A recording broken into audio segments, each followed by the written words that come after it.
بسم اللہ الرحمن الرحیم۔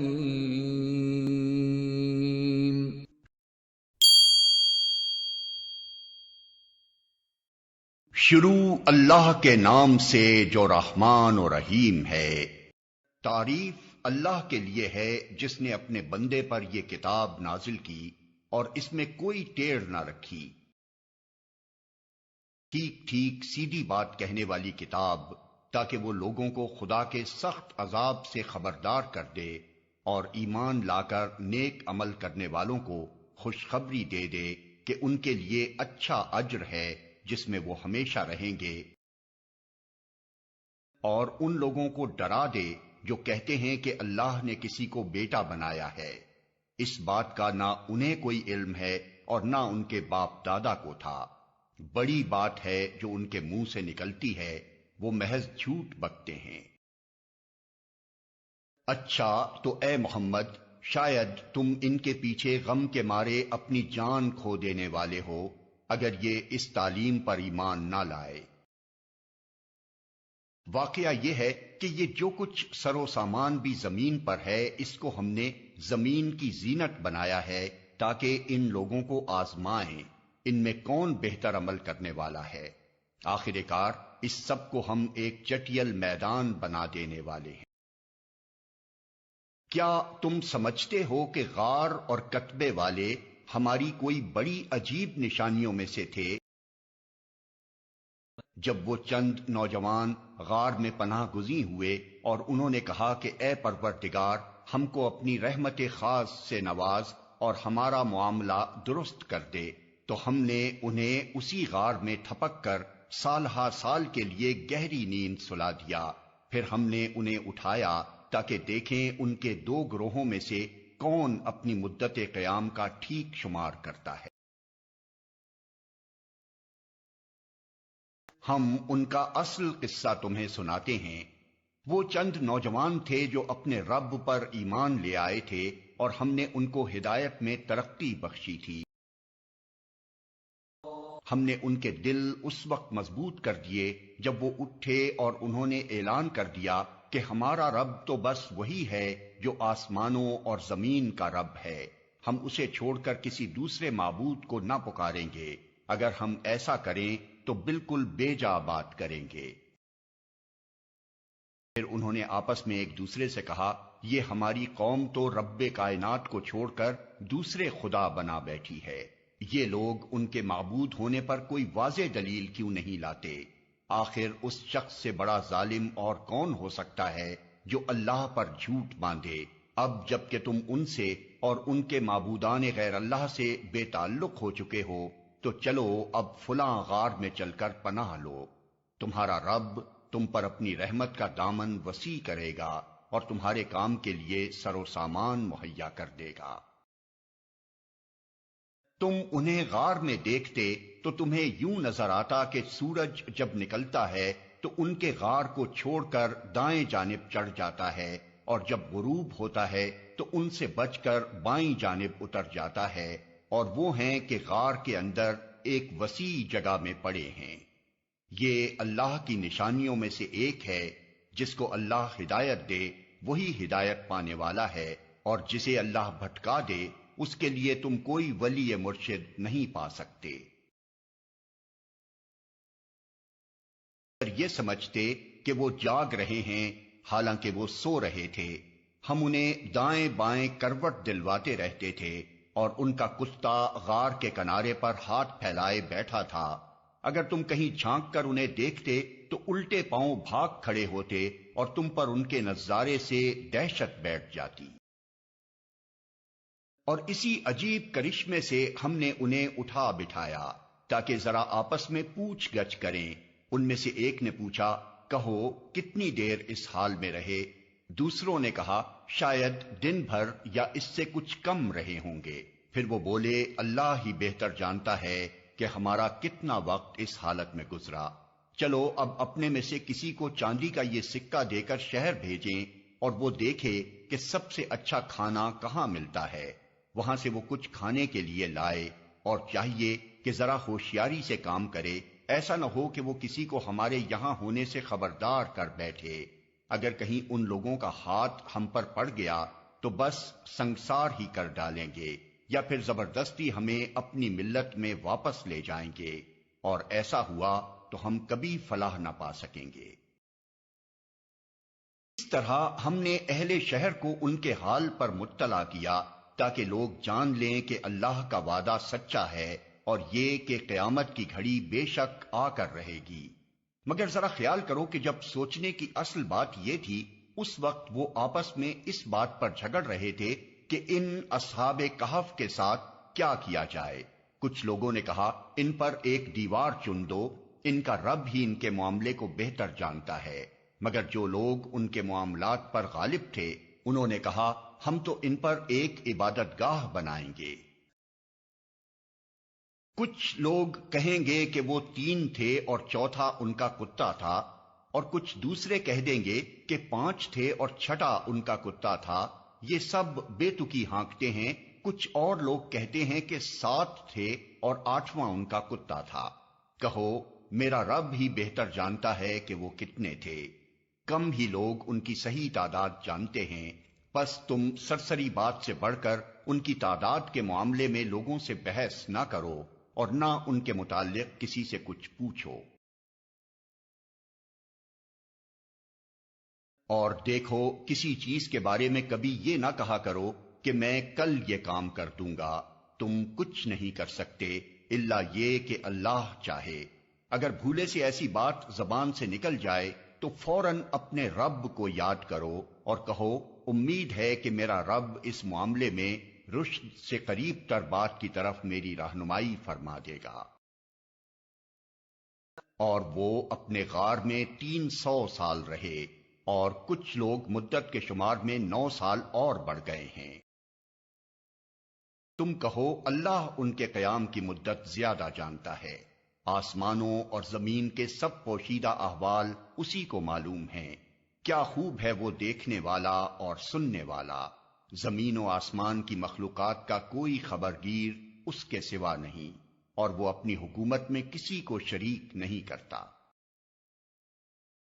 اے نبی، تمہارے رب کی کتاب میں سے جو کچھ تم پر وحی کیا گیا ہے اسے جوں کا توں سنا دو، کوئی اس کے فرمودات کو بدل دینے کا مجاز نہیں ہے، اور اگر تم کسی کی خاطر اس میں رد و بدل کرو گے تو اس سے بچ کر بھاگنے کے لیے کوئی جائے پناہ نہ پاؤ گے۔ اور اپنے دل کو ان لوگوں کی مائیت پر مطمئن کرو جو اپنے رب کی رضا کے طلبگار بن کر صبح و شام اسے پکارتے ہیں، اور ان سے ہرگز نگاہ نہ پھیرو۔ کیا تم دنیا کی زینت پسند کرتے ہو؟ کسی ایسے شخص کی اطاعت نہ کرو جس کے دل کو ہم نے اپنی یاد سے غافل کر دیا ہے، اور جس نے اپنی خواہش نفس کی پیروی اختیار کر لی ہے، اور جس کا طریقہ کار افراط و تفریط پر مبنی ہے۔ صاف کہہ دو کہ یہ حق ہے تمہارے رب کی طرف سے، اب جس کا جی چاہے مان لے اور جس کا جی چاہے انکار کر دے۔ ہم نے انکار کرنے والے ظالموں کے لیے ایک آگ تیار کر رکھی ہے جس کی لپٹیں انہیں گھیرے میں لے چکی ہیں۔ وہاں اگر وہ پانی مانگیں گے تو ایسے پانی سے ان کی تواضع کی جائے گی جو تیل کی تلچھٹ جیسا ہوگا، اور ان کا منہ بھون ڈالے گا۔ بدترین پینے کی چیز اور بہت بری آرام گاہ۔ رہے وہ لوگ جو مان لیں اور نیک عمل کریں تو یقیناً ہم نیکوکار لوگوں کا اجر ضائع نہیں کیا کرتے۔ ان کے لیے سدا بہار جنتیں ہیں جن کے نیچے نہریں بہ رہی ہوں گی، وہاں وہ سونے کے کنگنوں سے آراستہ کیے جائیں گے، باریک ریشم اور اطلس و دیبا کے سبز کپڑے پہنیں گے، اور اونچی مسندوں پر تکیے لگا کر بیٹھیں گے۔ بہترین اجر اور اعلی درجے کی جائے قیام۔ اے محمد، ان کے سامنے ایک مثال پیش کرو۔ 2 شخص تھے، ان میں سے ایک کو ہم نے انگور کے 2 باغ دیے اور ان کے گرد کھجور کے درختوں کی باڑ لگائی اور ان کے درمیان کاشت کی زمین رکھی۔ دونوں باغ خوب پھلے پھولے اور بارآور ہونے میں انہوں نے ذرا سی کسر بھی نہ چھوڑی۔ ان باغوں کے اندر ہم نے ایک نہر جاری کر دی اور اسے خوب نفع حاصل ہوا۔ یہ کچھ پا کر ایک دن وہ اپنے ہمسائے سے بات کرتے ہوئے بولا، میں تجھ سے زیادہ مالدار ہوں اور تجھ سے زیادہ طاقتور نفری رکھتا ہوں۔ پھر وہ اپنی جنت میں داخل ہوا اور اپنے نفس کے حق میں ظالم بن کر کہنے لگا، میں نہیں سمجھتا کہ یہ دولت کبھی فنا ہو جائے گی اور مجھے توقع نہیں کہ قیامت کی گھڑی کبھی آئے گی، تاہم اگر کبھی مجھے اپنے رب کے حضور پلٹایا بھی گیا تو ضرور اس سے بھی زیادہ شاندار جگہ پاؤں گا۔ اس کے ہمسائے نے گفتگو کرتے ہوئے اس سے کہا، کیا تو کفر کرتا ہے اس ذات سے جس نے تجھے مٹی سے اور پھر نطفے سے پیدا کیا اور تجھے ایک پورا آدمی بنا کھڑا کیا؟ رہا میں تو میرا رب وہی اللہ ہے اور میں اس کے ساتھ کسی کو شریک نہیں کرتا۔ اور جب تو اپنی جنت میں داخل ہو رہا تھا تو اس وقت تیری زبان سے یہ کیوں نہ نکلا کہ ماشاء اللہ لا قوت الا باللہ؟ اگر تو مجھے مال اور اولاد میں اپنے سے کمتر پا رہا ہے تو بعید نہیں کہ میرا رب مجھے تیری جنت سے بہتر عطا فرما دے اور تیری جنت پر آسمان سے کوئی آفت بھیج دے جس سے وہ صاف میدان بن کر رہ جائے یا اس کا پانی زمین میں اتر جائے اور پھر تو اسے کسی طرح نہ نکال سکے۔ آخر کار ہوا یہ کہ اس کا سارا ثمرہ مارا گیا اور وہ اپنے انگوروں کے باغ کو ٹٹیوں پر الٹا دیکھ کر اپنی لگائی ہوئی لاگت پر ہاتھ ملتا رہ گیا اور کہنے لگا، کاش میں نے اپنے رب کے ساتھ کسی کو شریک نہ ٹھہرایا ہوتا۔ نہ ہوا اللہ کو چھوڑ کر اس کے پاس کوئی جتھا کہ اس کی مدد کرتا اور نہ کر سکا وہ آپ ہی اس آفت کا مقابلہ۔ اس وقت معلوم ہوا کہ کارسازی کا اختیار خدائے برحق ہی کے لیے ہے، انعام وہی بہتر ہے جو وہ بخشے اور انجام وہی بخیر ہے جو وہ دکھائے۔ اور اے نبی انہیں حیات دنیا کی حقیقت اس مثال سے سمجھاؤ کہ آج ہم نے آسمان سے پانی برسا دیا تو زمین کی پود خوب گھنی ہو گئی اور کل وہی نباتات بھس بن کر رہ گئی جسے ہوائیں اڑائے لیے پھرتی ہیں۔ اللہ ہر چیز پر قدرت رکھتا ہے۔ یہ مال اور یہ اولاد محض دنیاوی زندگی کی ایک ہنگامی آرائش ہے، اصل میں تو باقی رہ جانے والی نیکیاں ہی تیرے رب کے نزدیک نتیجے کے لحاظ سے بہتر ہیں اور انہی سے اچھی امیدیں وابستہ کی جا سکتی ہیں۔ فکر اس دن کی ہونی چاہیے جبکہ ہم پہاڑوں کو چلائیں گے اور تم زمین کو بالکل برہنہ پاؤ گے اور ہم تمام انسانوں کو اس طرح گھیر کر جمع کریں گے کہ اگلوں پچھلوں میں سے ایک بھی نہ چھوٹے گا، اور سب کے سب تمہارے رب کے حضور صف در صف پیش کیے جائیں گے۔ لو دیکھ لو آ گئے نا تم ہمارے پاس، اسی طرح جیسا ہم نے تم کو پہلی بار پیدا کیا تھا۔ تم نے تو یہ سمجھا تھا کہ ہم نے تمہارے لیے کوئی وعدے کا وقت مقرر ہی نہیں کیا ہے، اور نامہ اعمال سامنے رکھ دیا جائے گا۔ اس وقت تم دیکھو گے کہ مجرم لوگ اپنی کتاب زندگی کے اندراجات سے ڈر رہے ہوں گے اور کہہ رہے ہوں گے کہ ہائے ہماری کمبختی، یہ کیسی کتاب ہے کہ ہماری کوئی چھوٹی بڑی حرکت ایسی نہیں رہی جو اس میں درج نہ ہو گئی ہو۔ جو کچھ انہوں نے کیا تھا وہ سب اپنے سامنے حاضر پائیں گے اور تیرا رب کسی پر ذرا ظلم نہ کرے گا۔ یاد کرو جب ہم نے فرشتوں سے کہا کہ آدم کو سجدہ کرو تو انہوں نے سجدہ کیا مگر ابلیس نے نہ کیا، وہ جنوں میں سے تھا، اس لیے اپنے رب کے حکم کی اطاعت سے نکل گیا۔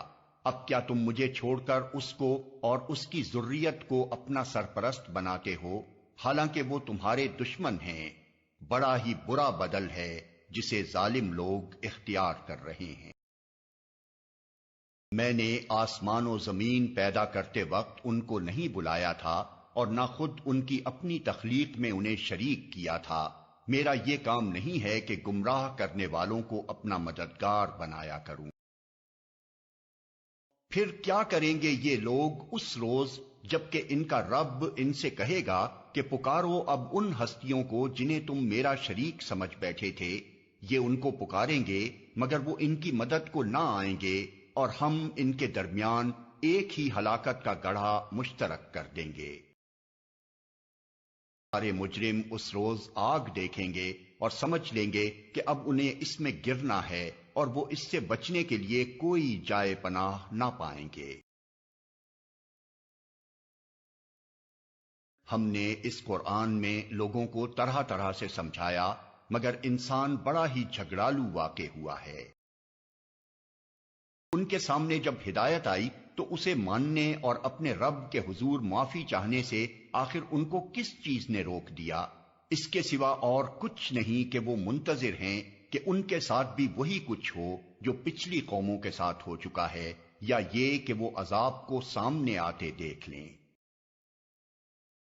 رسولوں کو ہم اس کام کے سوا اور کسی غرض کے لیے نہیں بھیجتے کہ وہ بشارت اور تنبیہ کی خدمت انجام دے دیں، مگر کافروں کا حال یہ ہے کہ وہ باطل کے ہتھیار لے کر حق کو نیچا دکھانے کی کوشش کرتے ہیں، اور انہوں نے میری آیات کو اور ان تنبیہات کو جو انہیں کی گئیں مذاق بنا لیا ہے۔ اور اس شخص سے بڑھ کر ظالم اور کون ہے جسے اس کے رب کی آیات سنا کر نصیحت کی جائے اور وہ ان سے منہ پھیرے اور اس برے انجام کو بھول جائے جس کا سر و سامان اس نے اپنے لیے خود اپنے ہاتھوں کیا ہے۔ جن لوگوں نے یہ روش اختیار کی ہے ان کے دلوں پر ہم نے غلاف چڑھا دیے ہیں جو انہیں قرآن کی بات نہیں سمجھنے دیتے، اور ان کے کانوں میں ہم نے گرانی پیدا کر دی ہے۔ تم انہیں ہدایت کی طرف کتنا ہی بلاؤ، وہ اس حالت میں کبھی ہدایت نہ پائیں گے۔ تیرا رب بڑا درگزر کرنے والا اور رحیم ہے۔ وہ ان کے کرتوتوں پر انہیں پکڑنا چاہتا تو جلدی ہی عذاب بھیج دیتا، مگر ان کے لیے وعدے کا ایک وقت مقرر ہے، اور اس سے بچ کر بھاگ نکلنے کی یہ کوئی راہ نہ پائیں گے۔ یہ عذاب رسیدہ بستیاں تمہارے سامنے موجود ہیں، انہوں نے جب ظلم کیا تو ہم نے انہیں ہلاک کر دیا، اور ان میں سے ہر ایک کی ہلاکت کے لیے ہم نے وقت مقرر کر رکھا تھا۔ ذرا ان کو وہ قصہ سناؤ جو موسیٰ کو پیش آیا تھا، جبکہ موسیٰ نے اپنے خادم سے کہا تھا کہ میں اپنا سفر ختم نہ کروں گا جب تک کہ دونوں دریاؤں کے سنگم پر نہ پہنچ جاؤں، ورنہ میں ایک زمانہ دراز تک چلتا ہی رہوں گا۔ بس جب وہ ان کے سنگم پر پہنچے تو اپنی مچھلی سے غافل ہو گئے، اور وہ نکل کر اس طرح دریا میں چلی گئی جیسے کوئی سرنگ لگی ہے۔ آگے جا کر موسیٰ نے اپنے خادم سے کہا، لاؤ ہمارا ناشتہ، آج کے سفر میں تو ہم بری طرح تھک گئے ہیں۔ خادم نے کہا، آپ نے دیکھا یہ کیا ہوا؟ جب ہم اس چٹان کے پاس ٹھہرے ہوئے تھے اس وقت مجھے مچھلی کا خیال نہ رہا، اور شیطان نے مجھ کو ایسا غافل کر دیا کہ میں اس کا ذکر آپ سے کرنا بھول گیا۔ مچھلی تو عجیب طریقے سے نکل کر دریا میں چلی گئی۔ موسیٰ نے کہا، اسی کی تو ہمیں تلاش تھی۔ چنانچہ وہ دونوں اپنے نقش قدم پر پھر واپس ہوئے، اور وہاں انہوں نے ہمارے بندوں میں سے ایک بندے کو پایا جسے ہم نے اپنی رحمت سے نوازا تھا اور اپنی طرف سے ایک خاص علم عطا کیا تھا۔ موسیٰ نے اس سے کہا، کیا میں آپ کے ساتھ رہ سکتا ہوں تاکہ آپ مجھے بھی اس دانش کی تعلیم دیں جو آپ کو سکھائی گئی ہے؟ اس نے جواب دیا، آپ میرے ساتھ صبر نہیں کر سکتے، اور جس چیز کی آپ کو خبر نہ ہو آخر آپ اس پر صبر کر بھی کیسے سکتے ہیں؟ موسیٰ نے کہا، انشاءاللہ آپ مجھے صابر پائیں گے، اور میں کسی معاملے میں آپ کی نافرمانی نہ کروں گا۔ اس نے کہا، اچھا اگر آپ میرے ساتھ چلتے ہیں تو مجھ سے کوئی بات نہ پوچھیں جب تک کہ میں خود اس کا آپ سے ذکر نہ کروں۔ اب وہ دونوں روانہ ہوئے، یہاں تک کہ جب وہ ایک کشتی میں سوار ہو گئے تو اس شخص نے کشتی میں شگاف ڈال دیا۔ موسیٰ نے کہا، آپ نے اس میں شگاف ڈال دیا تاکہ سب کشتی والوں کو ڈبو دیں، یہ تو آپ نے ایک سخت حرکت کر ڈالی۔ اس نے کہا، میں نے تم سے کہا نہ تھا کہ تم میرے ساتھ صبر نہیں کر سکتے؟ موسیٰ نے کہا بھول چوک پر مجھے نہ پکڑیے، میرے معاملے میں آپ ذرا سختی سے کام نہ لیں۔ پھر وہ دونوں چلے یہاں تک کہ ان کو ایک لڑکا ملا اور اس شخص نے اسے قتل کر دیا۔ موسیٰ نے کہا آپ نے ایک بے گناہ کی جان لے لی، حالانکہ اس نے کسی کا خون نہ کیا تھا، یہ کام تو آپ نے بہت ہی برا کیا۔ اس نے کہا میں نے تم سے کہا نہ تھا کہ تم میرے ساتھ صبر نہیں کر سکتے۔ موسیٰ نے کہا اس کے بعد اگر میں آپ سے کچھ پوچھوں تو آپ مجھے ساتھ نہ رکھیں، لیجئے اب تو میری طرف سے آپ کو عذر مل گیا۔ پھر وہ آگے چلے یہاں تک کہ ایک بستی میں پہنچے اور وہاں کے لوگوں سے کھانا مانگا، مگر انہوں نے ان دونوں کی ضیافت سے انکار کر دیا۔ وہاں انہوں نے ایک دیوار دیکھی جو گرا چاہتی تھی، اس شخص نے اس دیوار کو پھر قائم کر دیا۔ موسیٰ نے کہا اگر آپ چاہتے تو اس کام کی اجرت لے سکتے تھے۔ اس نے کہا بس میرا تمہارا ساتھ ختم ہوا، اب میں تمہیں ان باتوں کی حقیقت بتاتا ہوں جن پر تم صبر نہ کر سکے۔ اس کشتی کا معاملہ یہ ہے کہ وہ چند غریب آدمیوں کی تھی جو دریا میں محنت مزدوری کرتے تھے۔ میں نے چاہا کہ اسے عیب دار کر دوں، کیونکہ آگے ایک ایسے بادشاہ کا علاقہ تھا جو ہر کشتی کو زبردستی چھین لیتا تھا۔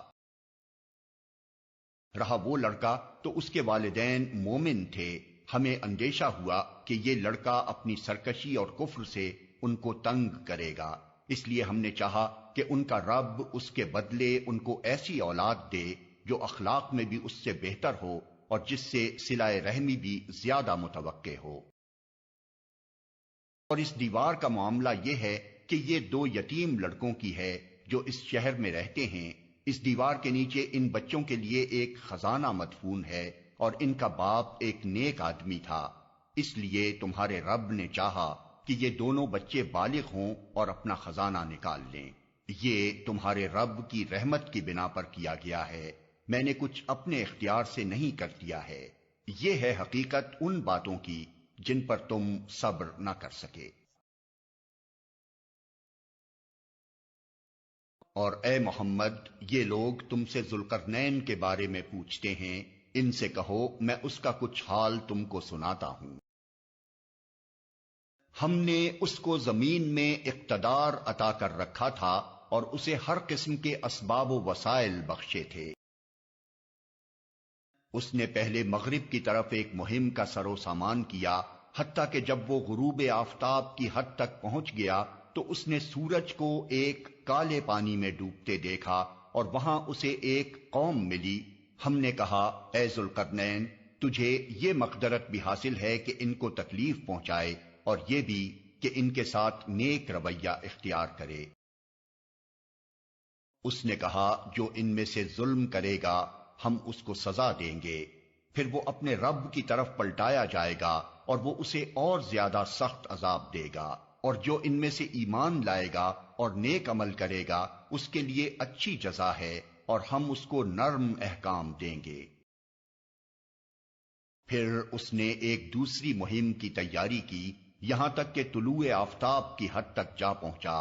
وہاں اس نے دیکھا کہ سورج ایک ایسی قوم پر طلوع ہو رہا ہے جس کے لیے دھوپ سے بچنے کا کوئی سامان ہم نے نہیں کیا ہے۔ یہ حال تھا ان کا، اور ذوالقرنین کے پاس جو کچھ تھا اسے ہم جانتے تھے۔ پھر اس نے ایک اور مہم کا سامان کیا یہاں تک کہ جب دو پہاڑوں کے درمیان پہنچا تو اسے ان کے پاس ایک قوم ملی جو مشکل ہی سے کوئی بات سمجھتی تھی۔ ان لوگوں نے کہا کہ اے ذوالقرنین یاجوج اور ماجوج اس سرزمین میں فساد پھیلاتے ہیں، تو کیا ہم تجھے کوئی ٹیکس اس کام کے لیے دیں کہ تو ہمارے اور ان کے درمیان ایک بند تعمیر کر دے؟ اس نے کہا جو کچھ میرے رب نے مجھے دے رکھا ہے وہ بہت ہے، تم بس محنت سے میری مدد کرو، میں تمہارے اور ان کے درمیان بند بنائے دیتا ہوں۔ مجھے لوہے کی چادریں لا کر دو۔ آخر جب دونوں پہاڑوں کے درمیانی خلا کو اس نے پاٹ دیا تو لوگوں سے کہا اب آگ دہکاؤ، حتیٰ کہ جب یہ آہنی دیوار بالکل آگ کی طرح سرخ ہو گئی تو اس نے کہا لاؤ اب میں اس پر پگھلا ہوا تانبا اونڈے لوں گا۔ یہ بند ایسا تھا کہ یاجوج و ماجوج اس پر چڑھ کر بھی نہ آ سکتے تھے اور اس میں نقب لگانا ان کے لیے اور بھی مشکل تھا۔ ذوالقرنین نے کہا، یہ میرے رب کی رحمت ہے، مگر جب میرے رب کے وعدے کا وقت آئے گا تو وہ اس کو پیوند خاک کر دے گا، اور میرے رب کا وعدہ برحق ہے۔ اور اس روز ہم لوگوں کو چھوڑ دیں گے کہ سمندر کی موجوں کی طرح ایک دوسرے سے گتھم گتھا ہوں، اور سور پھونکا جائے گا، اور ہم سب انسانوں کو ایک ساتھ جمع کریں گے، اور وہ دن ہوگا جب ہم جہنم کو کافروں کے سامنے لائیں گے، ان کافروں کے سامنے جو میری نصیحت کی طرف سے اندھے بنے ہوئے تھے اور کچھ سننے کے لیے تیار ہی نہ تھے۔ تو کیا یہ لوگ جنہوں نے کفر اختیار کیا ہے یہ خیال رکھتے ہیں کہ مجھے چھوڑ کر میرے بندوں کو اپنا کارساز بنا لیں؟ ہم نے ایسے کافروں کی ضیافت کے لیے جہنم تیار کر رکھی ہے۔ اے محمد، ان سے کہو، کیا ہم تمہیں بتائیں کہ اپنے اعمال میں سب سے زیادہ ناکام و نامراد لوگ کون ہیں؟ وہ کہ دنیا کی زندگی میں جن کی ساری سعی و جہد راہ راست سے بھٹکی رہی اور وہ سمجھتے رہے کہ وہ سب کچھ ٹھیک کر رہے ہیں۔ یہ وہ لوگ ہیں جنہوں نے اپنے رب کی آیات کو ماننے سے انکار کیا اور اس کے حضور پیشی کا یقین نہ کیا، اس لیے ان کے سارے اعمال ضائع ہو گئے۔ قیامت کے روز ہم انہیں کوئی وزن نہ دیں گے۔ ان کی جزا جہنم ہے، اس کفر کے بدلے جو انہوں نے کیا اور اس مذاق کی پاداش میں جو وہ میری آیات اور میرے رسولوں کے ساتھ کرتے رہے۔ البتہ وہ لوگ جو ایمان لائے اور جنہوں نے نیک عمل کیے، ان کی میزبانی کے لیے فردوس کے باغ ہوں گے جن میں وہ ہمیشہ رہیں گے، اور کبھی اس جگہ سے نکل کر کہیں جانے کو ان کا جی نہ چاہے گا۔ اے محمد، کہو کہ اگر سمندر میرے رب کی باتیں لکھنے کے لیے روشنائی بن جائے تو وہ ختم ہو جائے، مگر میرے رب کی باتیں ختم نہ ہوں، بلکہ اگر اتنی ہی روشنائی ہم اور لے آئیں تو وہ بھی کفایت نہ کرے۔ اے محمد، کہو کہ میں تو ایک انسان ہوں تم ہی جیسا، میری طرف وحی کی جاتی ہے کہ تمہارا خدا بس ایک ہی خدا ہے، پس جو کوئی اپنے رب کی ملاقات کا امیدوار ہو اسے چاہیے کہ نیک عمل کرے اور بندگی میں اپنے رب کے ساتھ کسی اور کو شریک نہ کرے۔